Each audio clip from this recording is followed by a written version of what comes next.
பரிசுத்த பிதாவே, ஆசீர்வதிக்கப்பட்ட இந்த கால வேளையில் இந்த செய்திக்காக, இறை வார்த்தைக்காக அதிக ஆர்வத்தோடு காத்திருக்கிறேன், அவளோடு காத்திருக்கிறேன். நாளையில் ஒவ்வொரு நாள் இந்த செய்திக்காக காத்திருக்க ஒவ்வொரு பிள்ளைகளுக்கும் நீங்கள் பேசுங்க, செயல்படுங்க. இன்றைய தினம் அவங்களை ஒரு அற்புதத்தின் நேரமாய் மாறட்டும். வார்த்தையை அனுப்புங்க, வல்லமை அனுப்புங்க, விடுதலையை கொடுங்க, சமாதானத்தை அனுப்புங்க. இயேசு கிறிஸ்துவின் ஜெபிக்கிறோம் ஜீவனோட பிதாவே, ஆமென். அல்லேலூயா, அல்லேலூயா, அல்லேலூயா.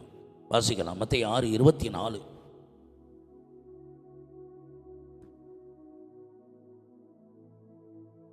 இரண்டு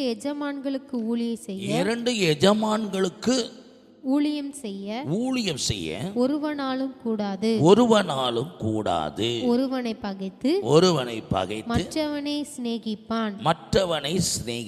அல்லது ஒருவனை பற்றிக் கொண்டு மற்றவனை அசட்டை பண்ணுவான். தேவனுக்கும் உலகப் பொருளுக்கும் ஊழியம் செய்ய உங்களால் கூடாதே. இயேசு கிறிஸ்து சொன்ன வார்த்தை, தேவனுக்கும் உலக பொருளுக்கும் ஊழியம் செய்யக்கூடாதே. இன்றைக்கு தீர்மானம் பண்ண, 2 எஜமான்களுக்கு ஊழியம் செய்ய மாட்டேன் அப்படி தீர்மானம். உலகத்தை பகைச்சா ஆண்டவருக்காக வாழலாம், ஆண்டவரை பகைச்சா உலகத்துக்காக வாழலாம். உலகமும் அது இச்சையும் ஒழியும். ஒரு மனுஷன் ஆண்டவரை பகைச்சு உலகத்தில் வாழ்கிறான் அப்படின்னா, அழிகிற உலகத்தில் உலகமும் அது இச்சையும் அழியும் போது அந்த வாழ்க்கையும் அழிஞ்சிடும். ஆனால் உலகத்தை வெறுத்து உலகத்தை பகைத்து தேவனுக்குள்ளே வாழ்ந்தானா உலகத்தை ஜெயிச்சிருவான், உன்னதற்காக வாழ்வான், நித்திய வாழ்க்கைக்குள்ளே பிரவேசிப்பான். அதனால் நீங்கள் எந்த இடத்துல இருக்கிறீங்க தீர்மானம் பண்ணிக்கங்க. இயேசு வேணும், உலகம் வேணும்னா அது நடக்கக்கூடாத காரியம்.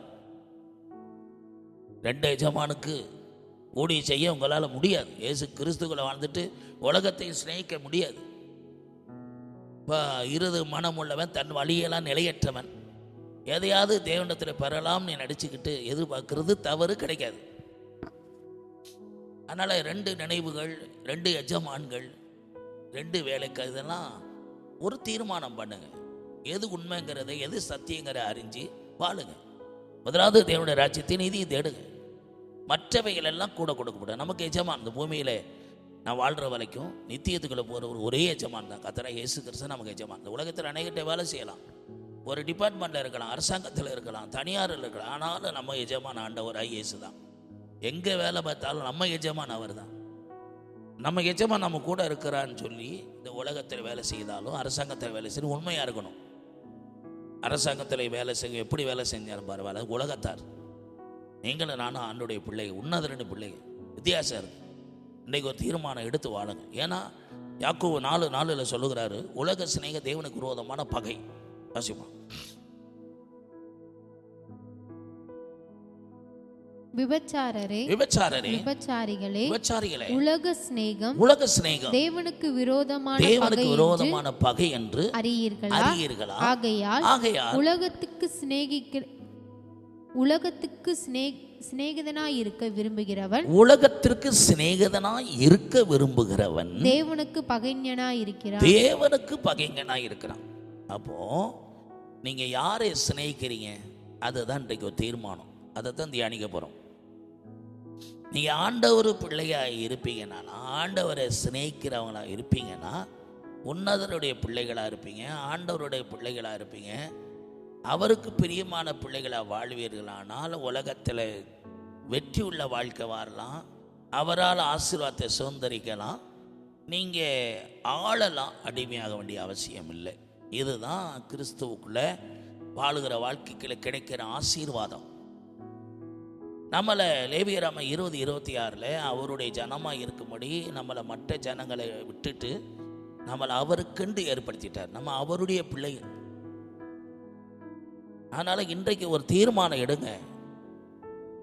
தீர்மானம் எடுத்து அந்த அடுத்த வார்த்தைகளுக்கு நாம் கடந்து செல்ல போகிறோம். நீங்கள் ஆண்டுடைய பிள்ளையாக இருக்கவா விரும்புகிறீங்களா, இல்லை உலகத்தின் பிள்ளைகளாக இருக்க விரும்புகிறீங்களா?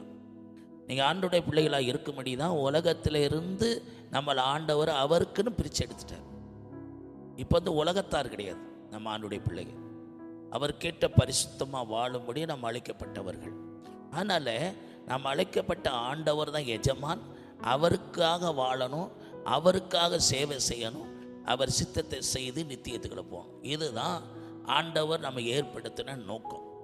முதலாவது ஆண்டவர் நம்ம ஏற்படுத்தப்பட்ட நோக்கத்தை அறிந்து கொள்ளுகிறோம். அறிந்த பிறகு தீர்மானம் எடுங்க. இதுதான் உலகத்திலிருந்து நீங்கள் என்னை தெரிந்து கொள்ளவில்லை, நான் உங்களை தெரிந்து கொண்டேன்னு சொன்னேன். அந்த தெரிந்து கொண்ட நோக்கத்தின்படி, தெரிந்து கொண்ட ஆண்டவருக்காக, தெரிந்து கொண்ட விருப்பத்தை நிறைவேற்றும்படி, தெரிந்து கொண்டவருக்காக, தெரிந்து கொள்ளப்பட்ட காரியங்களுக்காக, தெரிந்து கொள்ளப்பட்டதை நிறைவேற்றுவதற்காக இந்த பூமியிலே நாம் நிறைவேற்றி நித்திய மகிமைகளை கடந்து செல்ல இன்றைக்கே ஒரு தீர்மானம் எடுத்து நாம் செய்திக்குள்ளே கடந்து செல்ல போகிறோம். நீங்கள் ஆண்டவருடைய பிள்ளையாக அழைக்கப்பட்டதுனால நமக்கு எஜமான கர்த்தராகிய இயேசு கிறிஸ்து. செய்தியை கேட்குற நீங்கள் இன்னைக்கு முதலாவது நம்ம அழைக்கப்பட்ட அழைப்பினாலே நாம் யார் என்பதை தெரிந்து கொள்ளுங்க. அந்த தேவ சித்தத்துக்கு அர்ப்பணிங்க. இயேசு கிறிஸ்து ஜெபிக்கிறோம் ஜீவனுள்ள பிதாவே, ஆமென்.